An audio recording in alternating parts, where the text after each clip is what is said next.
Thank you, Tom, for inviting me to give this talk. So I guess I'm talking to all PBM enthusiasts here. So my background, I'm a dentist and a biomedical engineer by training.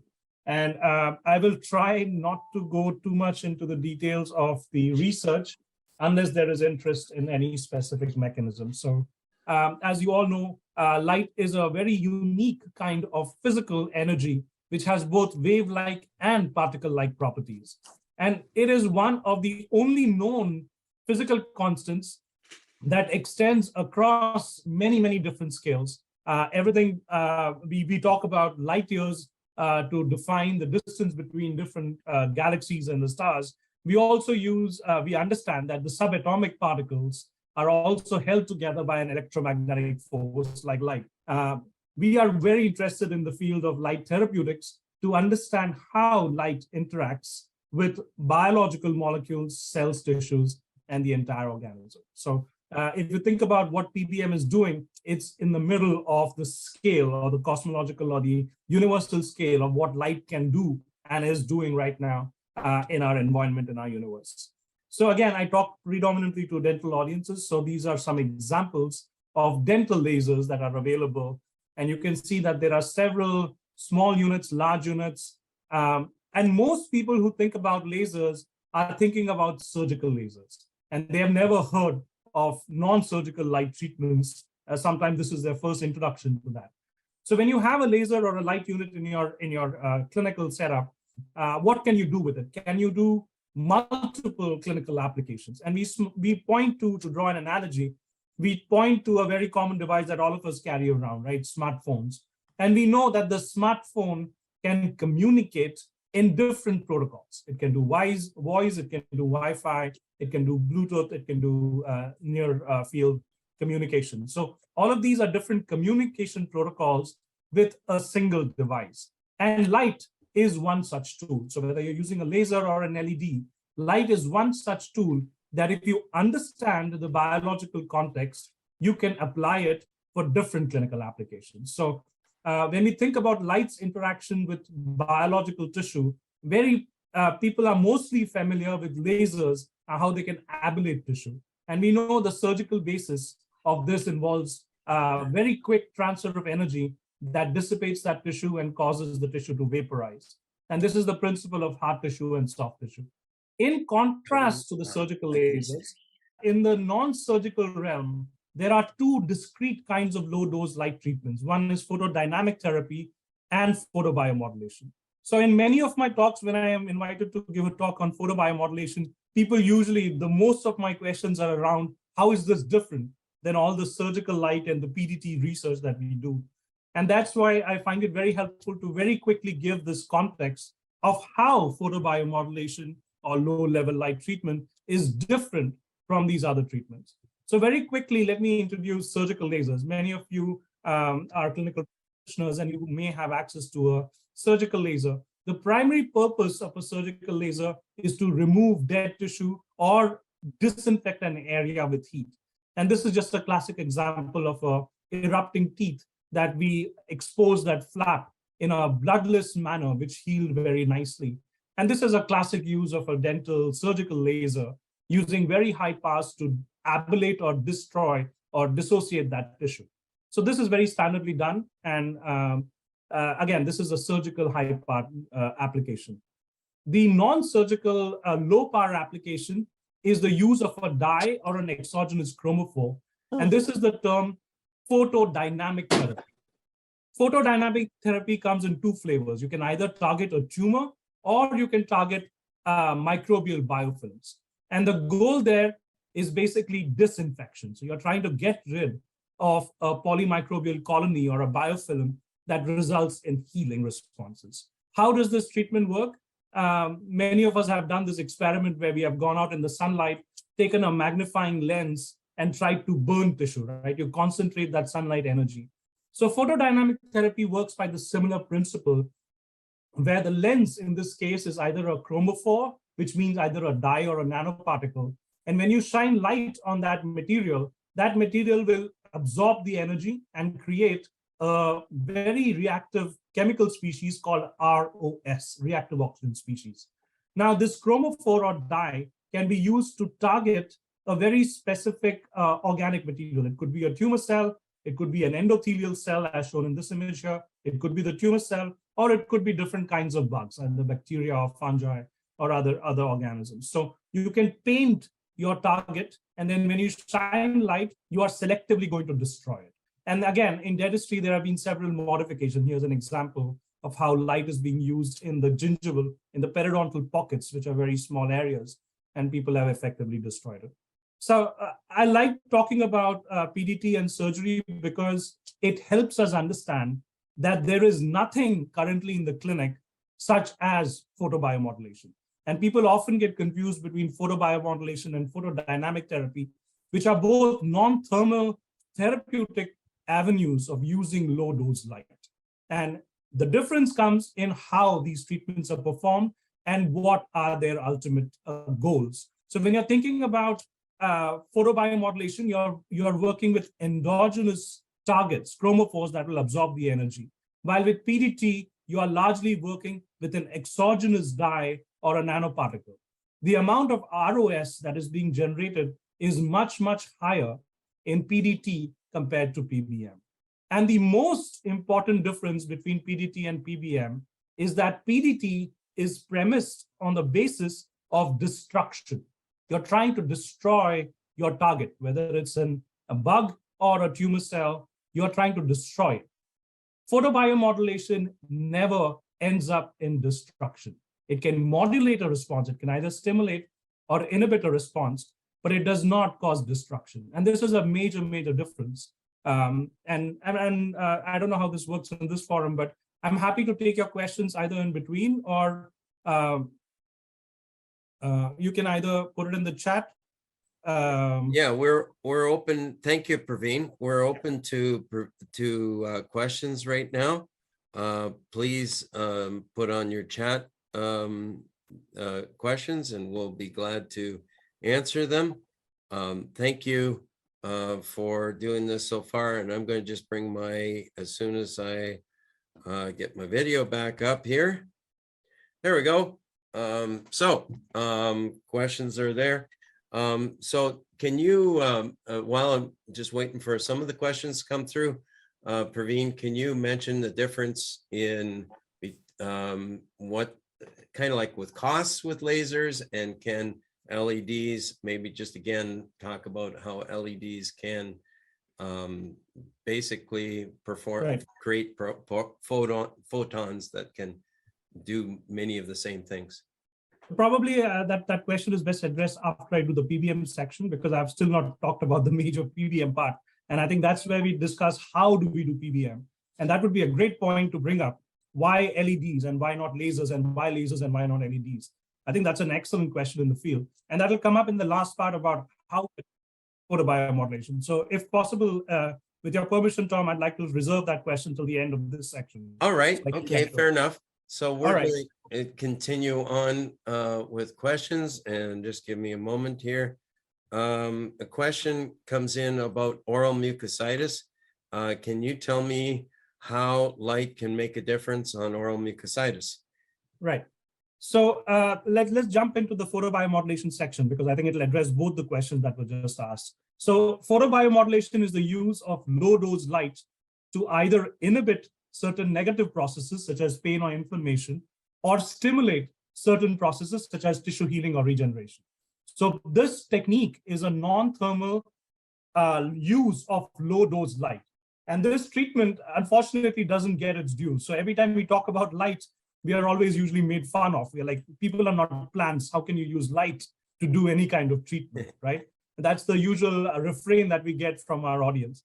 Now, you will not be surprised to hear that light is a form of energy that the human body not only uses regularly, but is very required for its normal function. So when we think about light in human health, most of us think about sunlight and the very specific biochemical process involved in the conversion of vitamin D, which maintains our teeth, our bone, and our psychological health. So all of us know the benefits of sunlight. Your very ability to see these slides, right, vision, is enabled by a very specific protein in your eye, rhodopsin, that is capable of receiving visible light and converting it into a signal that is perceived as vision. We also know that light is extremely important for your circadian rhythm and your psychological state, right? We know that dark places are not great for your mood, and there are very specific mood lighting now available to enhance your psychological health. So all of these are great examples of how now you're using the physical energy of light to maintain a state of health. So can we use this therapeutically? You will be amazed to hear that there are over 360 different terms for the use of this treatment called low-level light treatment of photobiomodulation. So in 2014, a group of experts got together in Arlington, Virginia at the combined NORD-WALT meeting, and you can see several of the luminaries in the field of photobiomodulation here. And we agreed on the term photobiomodulation, which is now a subject head term, a mesh term, that is used by the National Library of Medicine to archive all the literature that refers to this treatment. They define photobiomodulation as the use of non-ionizing source of photonic energy that generates non-thermal therapeutic benefits. In the field of photobiomodulation, we use a larger definition, and this goes back to Tom's point about LEDs and lasers. We know photobiomodulation can be done with different forms or different sources of light, and we include the definition of the light sources, which includes lasers, LEDs, and broadband light within the visible to infrared spectrum that are used in a non-thermal manner. And we like the term photobiomodulation because if you use the right protocol and the right dose, you can promote certain positive processes such as wound healing and tissue regeneration. At the same time, if you can use a different protocol and a different delivery technique, you can inhibit certain negative processes such as pain and inflammation. And we prefer to use the term photobiomodulation therapy, PBM therapy, and not PBMT, that is often also used. This is a rather busy slide, and I don't expect you to read any of those details. And I should have mentioned this up front, but I'll give you my email in the, at the end, and I'm happy to send you my entire slide deck if you're interested in looking at the references and the details of the slides. So this is our current understanding of how photobiomodulation works. Everybody is probably familiar with the term cytochrome C oxidase and mitochondria, right? There is a very specific enzyme inside the mitochondria called cytochrome C oxidase, which is capable of absorbing visible and infrared light and increasing transiently ATP and ROS inside the cell. Now, this particular process has been well studied. This was first described by Dr. Tina Carew and Dr. Harry Whelan, who described this process and have published papers on that. There is another mechanism which involves membrane receptors and transporters, and the one that we always draw attention to is TRPV1, which is a pain receptor on neurons. So absorption of light by this specific receptor is capable of disrupting neuronal pain conduction. And this is one of the mechanisms of how light is capable of analgesia or pain relief. The third mechanism involves activation of an extracellular growth factor called TGF-beta1. And this is work from my lab that has shown that this factor, when activated, is capable of driving the tissue healing and regenerative responses that PBM has been shown to do with endogenous stem cells. So we can promote the regular tissue healing and regeneration using this technique. Now, we know that when you're doing light treatments, you're probably activating multiple pathways. And therefore, in diseases, you can get both pain relief as well as improved healing and reduce inflammation because of activation of multiple pathways during photobiomodulation.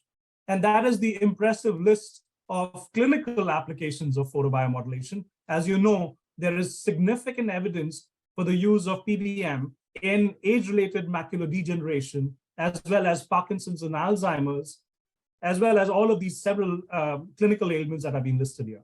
And if you're a dentist in the audience, pretty much every field of dentistry, especially mucositis, which will be the rest of my talk, has been shown to be very important and has shown great clinical efficacy and safety in these treatments. So the big news, as I mentioned in the beginning of my talk, is the upgrade or recommendation of photobiomodulation for oral mucositis. And many of you are familiar either or with this condition where you actually have inflammation, pain, and breakdown of the oral mucosal lining. And that's what this is just a scale, the WHO scale, showing that photobiomodulation can present as redness, inflammation, or frank ulcers, as you can see in this. So these are the publications over the last few years that have recommended the use of photobiomodulation in prevention and treatment of oral mucositis associated with cancer care, right? Different forms of cancer care, such as chemotherapy, radiation therapy, as well as stem cell transplants, and most recently, some immunotherapy, cancer immunotherapy protocols have also been shown to be mitigated. The mucositis has been shown to be mitigated by the use of photobiomodulation. So these are the current references and the recommendations from the Multinational Association of Supportive Care in Cancer and the International Society for Oral Oncology, as well as the World Association of Photobiomodulation. So these are evidences from 35 well-done, placebo-controlled, multi-center human clinical trials that have outlined this evidence. However, as biomedical scientists, we like to explore things in the lab. So I'll show you two pieces of basic research data. Hopefully that is not too distracting, but here's an example. This is excellent. Praveen, keep going. You're talking to people that want to learn about this whole thing. So keep going. Excellent, excellent. So here are two examples of research studies we do in the lab. So we collect epithelial cells, which are the lining cells of your oral cavity. And when you put them on a plastic culture dish, they will grow into a confluent culture. They'll just grow and completely fill this culture. So to simulate a mucositis or a wound, we use a plastic tip and make a scratch. And this is the example of a wound that has been created in the culture dish. When you do photobiomodulation, when you just wait for normal healing of the cells, you can see that this wound will close over time. But when you do photobiomodulation, you can significantly accelerate this healing response. Now, this healing response is partly attributed to the cells that are migrating into this wound.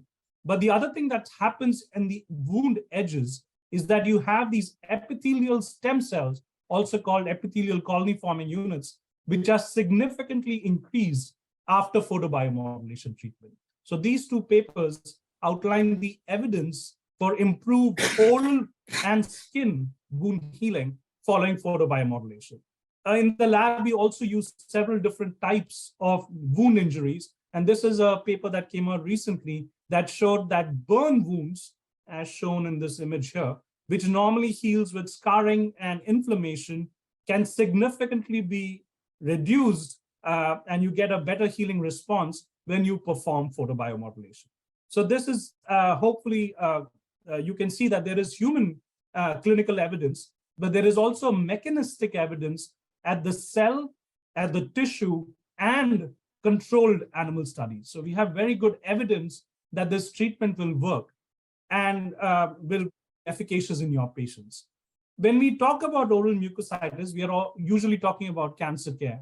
And one of the major concerns in patients is that if you have a cancer tumor in the field, would you be potentially stimulating that, right? And the answer to that at the moment is an unequivocal, a clear information is that there is no stimulation of the tumor. And these are the references for that work. So the first two are clinical studies in human patients, and the third one is an animal model. Just to summarize that area, there is a lot of good research in this area, but just to summarize that response, when you take a normal cell and a tumor cell is very similar to a normal cell, but is dysregulated. It's a rogue cell, right? It's going out of control. So when it receives photobiomodulation energy, it tends to commit suicide. It undergoes a process called apoptosis and autophagy when you do photobiomodulation. At the same time, the host immune response against these tumors is enhanced, and therefore you see less tumor burden. Again, if you're interested, we have been publishing several papers in this space. And again, this is molecular work, which I will not go into much detail, but we have been able to dissect why light can be stimulating in good normal cells, while at the same time, it can potentially promote autophagy or apoptosis, and this is the pathway that you can see in tumor cells. So the good news is we understand a lot about the molecular mechanisms. We have very good human clinical evidences for their efficacy. But then why do you hear all this negative data, or sometimes you hear that this treatment doesn't work great? The reason for that is this treatment is extremely easy to do, right? It's a very simple, buy the device, change certain settings, and then treat your patients. And if you, we put an editorial here, which basically talks about how easy it is to do.